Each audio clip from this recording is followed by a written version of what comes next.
میں نے ڈینیل کے بتائے ہوئے طریقے کے مطابق ریموٹ کنٹرول کے مختلف بٹن دبائے اور پھر سانس روک کر فیکٹری کی طرف دیکھنے لگا۔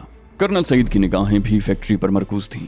1 منٹ گزرا، 2 منٹ گزرے اور پھر 3 منٹ بھی گزر گئے مگر کچھ نہ ہوا۔ کرنل نے بے یقینی سے میری طرف دیکھا مگر میں کیا کہتا، میرے ماتھے پر تو پسینے کے قطرے ابھر آئے تھے۔ میں نے بھررائی ہوئی آواز میں کہا، شاید ریموٹ کنٹرول استعمال کرنے میں مجھ سے کوئی غلطی ہو گئی ہے، مگر جو کچھ میں نے کہا تھا مجھے اس پر یقین نہیں تھا۔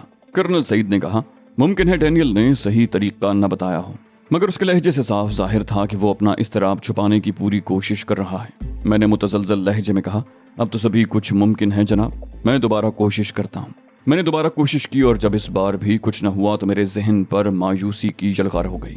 میری سمجھ میں نہیں آ رہا تھا کہ گڑبڑ کس مقام پر ہوئی۔ کرنل سعید نے کار سٹارٹ کرتے ہوئے کہا، اب ہمیں واپس چلنا چاہیے، لیکن یہ معاملہ نظر انداز نہیں کیا جا سکتا۔ ہمیں پورے معاملے کی خود تفتیش۔ اس کا جملہ مکمل ہونے سے قبل ہی ایک کان پھاڑ دینے والا دھماکہ ہوا اور اس کے بعد دھماکوں کی لائن لگ گئی۔ 1 میل کے فاصلے پر ہونے کے باوجود کار یوں لرز رہی تھی جیسے زلزلوں کے نہ رکنے والے جھٹکے اسے ساکت ہونے کی مہلت ہی نہ دے رہے ہوں۔ 20 ایکڑ کے وسیع رقبے پر محیط فیکٹری ریزہ ریزہ ہو کر فضا میں بکھر رہی تھی۔ کرنل سعید نے بڑے جوش سے میرا شانہ دباتے ہوئے کہا، مبارک ہو علی، آپ کی وجہ سے یہودیوں کو ناقابل تلافی نقصان پہنچا ہے۔ اس کی نظریں اب بھی اس مقام پر جمی ہوئی تھی جہاں چند لمحے پہلے فیکٹری تھی اور اب وہاں ناچتے شعلوں اور بلند ہوتے دھوئیں کے سوا کچھ بھی نہیں تھا۔ اس فیکٹری کے ساتھ ہی ہاروت رابیل اور میرے ازلی دشمن اولیو ہاورڈ کا بھی خاتمہ ہو گیا تھا۔ شامی حکام مجھ سے بے حد خوش تھے اور وہ مجھے اعزاز سے نوازنے کے علاوہ میرے لیے کچھ تقاریب بھی کرنا چاہتے تھے، مگر میں نے سختی سے ان سے معذرت کی۔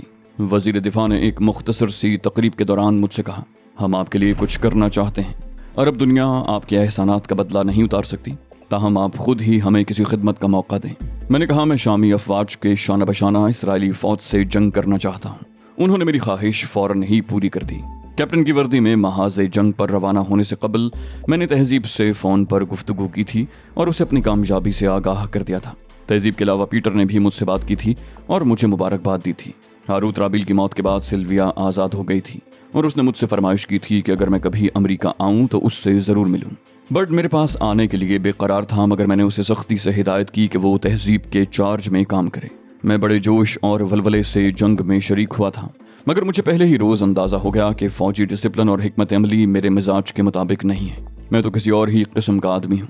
شام کے سرکاری اور بااثر حلقوں میں میرے اس کارنامے کی خبریں تیزی سے پھیلی تھیں اور اسی باعث مجھے وہ موقع ملا۔ تنظیم آزادی فلسطین کی ایک بااثر شخصیت نے مجھ سے مل کر مجھے کام کرنے کی آفر کی۔ انہوں نے کہا، آپ کو معلوم ہوگا کہ بیروت میں کتنے خراب حالات ہیں۔ اسرائیلی فوج کا کنٹرول وہاں پر بہت سخت ہے اور ہمارے بہت سے اچھے کارکن وہاں ضائع ہو چکے ہیں۔ میں نے فوری طور پر بیروت جانے کی حامی بھر لی۔ یہ ایک خطرناک فیصلہ تھا لیکن اس میں میری تسکین کا سامان تھا۔ میں رملی کے محاذ پر شامی افواج سے علیحدہ ہوا اور 5 روز پیدل سفر کر کے بیروت پہنچ گیا، جہاں اسلحے کے ذخائر تباہ کرنے کے بعد میں اسرائیلی افواج کے ہاتھوں گرفتار ہو کر بیرک نمبر 21 میں قید ہو گیا۔ میرے کانوں میں بنسی کی مدھر تانیں گونجنے لگیں۔ بیلوں کے گلے میں بندھی ہوئی گھنٹیوں کی آوازیں بانسری کی ان تانوں میں گھل مل گئی تھیں۔ میں ایک پاکستانی تھا۔ اگر ان لوگوں کو میری اصلیت کا علم ہو جاتا تو وہ یوں سکون سے نہ بیٹھے ہوتے، ان میں کھلبلی مچ جاتی اور اس کی صفوں میں ابتری پھیل جاتی۔ میری گرفتاری پر پورے اسرائیل میں جشن منایا جاتا، لوگ ایک دوسرے کو مبارکباد دیتے۔ وزنی فوجی بوٹوں کی آوازیں مجھے اپنے خیالات سے باہر لے آئیں۔ صبح ہو چکی تھی۔ میں رات بھر اپنے خیالات میں گم رہا تھا اور اب شاید وہ مجھے تشدد کرنے کے لیے لے جانے آ رہے تھے، مگر میں نے بھی تہیہ کر لیا تھا کہ اپنی زبان نہیں کھولوں گا، خواہ میری جان ہی کیوں نہ چلی جائے۔ اس کا نام تو کچھ اور تھا مگر وہ اپنے ماتحتوں میں جنرل ایکس کے نام سے مشہور تھا۔ کٹر یہودی ہونے کے ساتھ وہ انتہائی متعصب اسرائیلی اور فلسطینیوں کا جانی دشمن تھا۔ نہ صرف یہ بلکہ وہ ڈسپلن کا بھی بہت پابند تھا۔ ڈسپلن کی پابندی کا تو صرف نام تھا، اصل بات یہ تھی کہ وہ انتہائی شفاق شخص تھا۔ اس کے بھاری جبڑے اور پتلے ہونٹ بھی اس کی سخت گیری اور شفاق فطرت کے غماز تھے۔ اپنے ماتحتوں پر اس کی دہشت کا یہ عالم تھا کہ اس کے آفس کے باہر بھی وہ دبے قدموں گزرتے تھے، کیا معلوم کب کوئی بات جنرل کو ناگوار گزر جائے۔ ڈسپلن کی آڑ لے کر وہ ذرا سی بات پر اپنے ماتحتوں کو سخت ترین سزائیں دیا کرتا تھا۔ بظاہر سب اس کی عزت کرتے تھے۔ کسی فوجی تنظیم میں اپنے آفیسر کی عزت نہ کرنے کا سوال ویسے بھی پیدا نہیں ہوتا تھا، لیکن در حقیقت اسرائیلی فوج میں کوئی ایک شخص بھی ایسا نہیں تھا جو اس کی عزت کرتا ہو۔ اس کے برعکس ہر ایک اس سے نفرت کرتا تھا۔ انتہا تو یہ ہے کہ اس کے سینئرز بھی اسے اچھی نظروں سے نہیں دیکھتے تھے، مگر ان میں بھی یہ مجال نہیں تھی کہ اس سے اختلاف کر سکتے۔ اختلاف کرنا تو دور کی بات ہے، وہ اس سے نظریں ملا کر بات بھی نہیں کر سکتے تھے۔ وہ اتنا ہی خود سر تھا۔ اسرائیل کے اعلیٰ حکام نے بھی اس کی طرف سے آنکھیں بند کر رکھی تھیں۔ آنکھیں بند کرنے کی سب سے بڑی وجہ یہ تھی کہ انہیں فلسطینیوں کو کچلنے کے لیے ایسے ہی سفاک لوگوں کی ضرورت تھی جو فطرتاً درندے ہوں۔ درندے کو بھی شاید کبھی کبھار کسی پر ترس آ جاتا ہو، لیکن جنرل ایکس کی لغت میں ترس یا رحم کا لفظ تھا ہی نہیں۔ وہ تو لوگوں کی حالت قابل رحم بنا کر لطف اندوز ہونے کا عادی تھا۔ یوں تو اسرائیل کا ہر فوجی درندہ صفت تھا، اور ان کا کام ہی یہ تھا کہ جس طرح بھی ہو مظلوم فلسطینیوں کو کچل کر رکھ دیا جائے، مگر وہ کھل کر ایسا نہیں کر سکتے تھے۔ آخر انہیں دنیا والوں کو بھی تو منہ دکھانا تھا، خود کو انصاف پسند کہلوانا تھا، اور اس مقصد کے حصول کے لیے ضروری تھا کہ فلسطینیوں کو دہشت گرد ثابت کیا جائے۔ فلسطین کے مظلوم عوام اپنی بقا کی جدوجہد کرتے تو انہیں دہشت گرد قرار دے دیا جاتا۔ دنیا والوں نے اپنی آنکھیں بند کر رکھی تھیں۔ غاصب یہودیوں کو نہ صرف یہ کہ غاصب نہیں کہا جاتا تھا، بلکہ بیشتر عالمی اقوام نے اسرائیل کو یہودیوں کا وطن تسلیم کر لیا تھا۔ لیکن ان تمام باتوں کے باوجود اقوام متحدہ پر کچھ ذمہ داریاں عائد ہوتی تھیں۔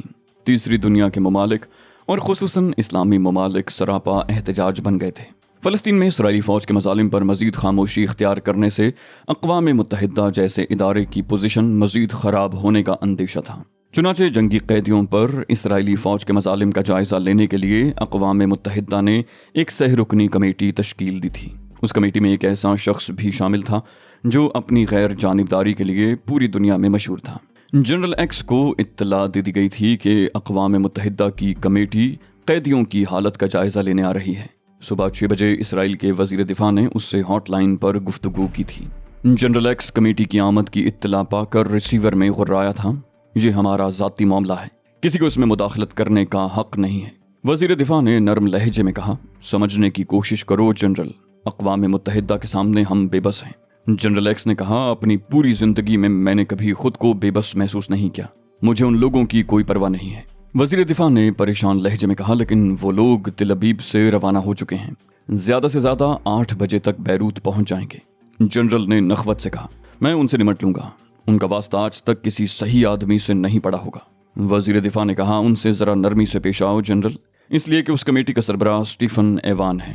جنرل کے حلق سے غراہٹ نکلی، بولا، اوہ میں سمجھ گیا، ہمارے خلاف بڑی گہری سازش ہوئی ہے۔ وزیر دفاع نے کہا، تم مجھ سے واقف ہوگے، وہ کسی کی طرفداری نہیں کرتا اور نہایت 2 ٹوک الفاظ میں اپنی رپورٹ پیش کر دیتا ہے۔ جنرل ایکس بولا، جو لوگ اس قسم کے 2 ٹکے کے لوگوں سے ڈر جاتے ہیں انہیں جنرل ایکس نہیں کہا جاتا۔ وزیر دفاع نے کہا، بات ڈرنے کی نہیں ہے جنرل، اگر اس کے ساتھ ذرا بھی ناروا سلوک ہوا تو وہ اسرائیل کو دنیا میں منہ دکھانے کے قابل نہیں چھوڑے گا، ہم رسوا ہو جائیں گے۔ جنرل ایکس کا چہرہ سرخ ہو گیا، بولا، میں کسی قسم کا دباؤ قبول کرنے کو تیار نہیں ہوں، یہ میری توہین ہے۔ وزیر دفاع کا لہجہ بہت خراب تھا، بولا، ہوش میں رہ کر گفتگو کرو جنرل، محض تمہاری انا کی خاطر پوری اسرائیلی قوم کے وقار کو داؤ پر نہیں لگایا جا سکتا۔ مجھے جو کچھ کہنا تھا کہہ چکا، اب اپنی ہر غیر ذمہ دار حرکت کے جواب دے تم خود ہوگے۔ پھر وزیر دفاع نے کچھ سنے بغیر سلسلہ منقطع کر دیا اور جنرل ایکس نے ریسیور اس زور سے کریڈل پر پٹخا کہ وہ ٹوٹتے ٹوٹتے بال بال بچا۔ اس وقت سے جنرل ایکس اپنے آفس میں موجود تھا۔ اس کا موڈ معمول سے کچھ زیادہ ہی خراب تھا۔ اس کے کریئر میں یہ پہلا موقع تھا کہ اسے اس قدر تذلیل برداشت کرنا پڑی تھی۔ اس کا بس چلتا تو وہ اقوام متحدہ کی تشکیل دی ہوئی کمیٹی کے ہر رکن کی دھجیاں اڑا کر رکھ دیتا، لیکن وہ جانتا تھا کہ یہ عملاً ناممکن ہے۔ وہ صورتحال سے نمٹنے کی مختلف تدبیروں پر غور کرتا رہا، مگر اسے کوئی تدبیر کارگر ہوتی نظر نہ آئی۔ آخرکار اس نے تنگ آ کر میٹنگ طلب کرنے کا فیصلہ کر لیا، اور اس فیصلے کے 15 منٹ بعد جنرل ایکس کانفرنس روم میں اسرائیلی افسران کو موجودہ صورتحال سے آگاہ کر رہا تھا۔ اس کے تمام ماتحت افسران اس قسم کی میٹنگز کے انجام سے بخوبی واقف تھے۔ ضرورت پڑنے پر جنرل ایکس انہیں طلب کرتا، انہیں صورتحال سے آگاہ کرتا اور اس کے بعد فیصلہ سنا دیا کرتا تھا۔ وہ کسی سے رائے طلب کرنے کا عادی نہیں تھا، اور نہ ہی کسی میں اتنی جرت تھی کہ اسے مشورہ دے سکے۔ مگر آج کا دن ان سبھی کے لیے حیرتوں کے پہاڑ لے کر آیا تھا۔ سب کچھ بیان کر چکنے کے بعد جنرل ایکس ان سے اس مسئلے کے کسی قابل قبول حل کا طلبگار تھا۔ جنرل ایکس اور مشورہ، بات بڑی ناقابل یقین تھی۔ وہ سب ایک دوسرے کا منہ دیکھنے لگے تھے۔